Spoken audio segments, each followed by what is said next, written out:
बहुत ध्यान से सुने। इसमें वर्णन है कि जिनको धन चाहिए, पैसा चाहिए, तो ये रुपया वाला पूरा डिपार्टमेंट माता दुर्गा के पास है, पूरा का पूरा विभाग। कुबेर भी यदि पैसा खर्च करते हैं तो माता जी को पूछते हैं। मैया ने अक्षयों का मालिक बनाया, ऐसे पुराण में कथा थी। माँ भगवती जगदम्बा की कृपा से अक्षय धन घर में चल के आता है। आप कहीं भी अनुभव करके देखना, माता का जो पुजारी है वो भूखों नहीं रह रहा होगा, उसका काम चकाचक चल रहा होगा। चकाचक जानते हो? हाँ। तो नवरात्र आ रही है, अखंड ज्योत जलाना, घट स्थापन करना, घर में बन जाए तो एक कन्या का पूजन डेली 9 दिन तक करना। एक आज एक कल, 9 दिन में 9 हो जाए, कम से कम इतना, ज्यादा और जितना हो जाए। पूरी दुर्गा सप्तशती का पाठ कर लेना, हो जाए। वो ना बन पावे तो कुछ उसके अंश ले लेना। 6 अंग हैं दुर्गा सप्तशती के, 3 पहले हैं, 3 बाद में हैं। 3 पहले हैं कवच, अरगला स्तोत्र, और कौन सा रह गया? एक कीलक, और 3 रहस्य हैं बाद में। ये कर लेना। 9 दिन में एक एक अध्याय करके कर लेना। सिद्धि कुंज का स्तोत्र तो रोज करना, आनंद हो जाएगा माँ की कृपा से। इस वर्ष हम अभी 7 तारीख से माँ के ऊपर ही बात करने वाले हैं।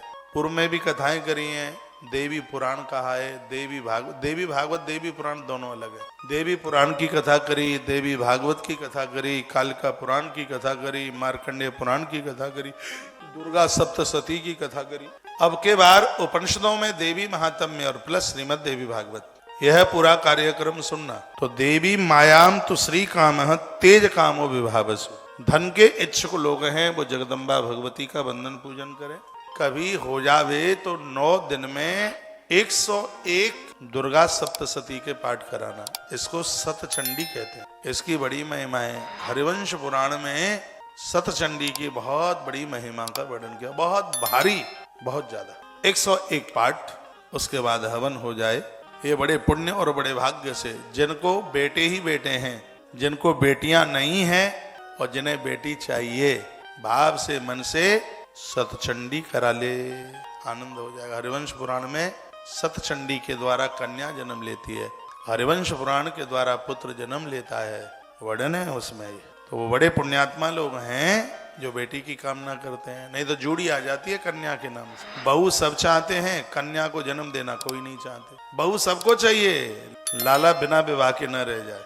पाम उठा उठा करके मैया चलती है, बेटा 18 का हुआ नहीं तो अब तो बस बहू आवे जल्दी। लेकिन कन्या माला जपती है कि पहलोटी बेटे के लिए, बेटे को बेटा ही हो, और बेटिया आ गई तो थूतरा लटक जाता है।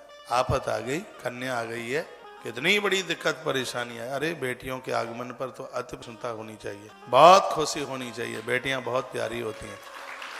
इनको कभी लाडो कह के देखो, लाडली है, पराए घर की अमानत है। जिस दिन जाएगी ऐसे चली जाएगी जैसे आंगन की मुड़गारी पर बैठा हुआ पंछी उड़ के चला जाता है। घर की रौनक चली जाती है, घर की खुशियां चली जाती हैं। ऐसा लगता है कि सब कुछ घर से चला ही गया।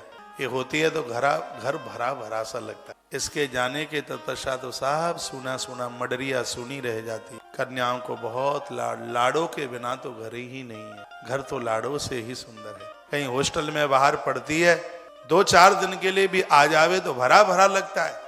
ऐसा लगता है कि कोई समृद्धि लौट करके आ गई। इतना अच्छा लगता है बेटियों से, कन्याओं से।